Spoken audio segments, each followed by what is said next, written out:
ಬಣ್ಣದ ಬದುಕು ಬಯಸೋ ನನಗೆ ನಿನಗಿಂತ ರಂಗು ಇನ್ನೇನಿದೆ.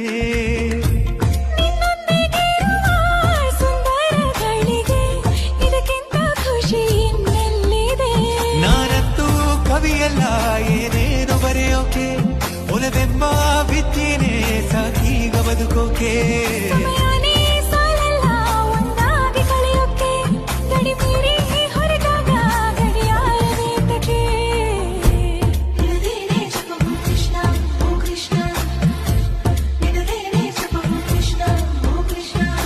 ಏನೋ ಒಂಥರ ಚಂದ ಜೊತೆಯಲ್ಲಿ ನಾವು ಕಳೆಯೋ ಕ್ಷಣ.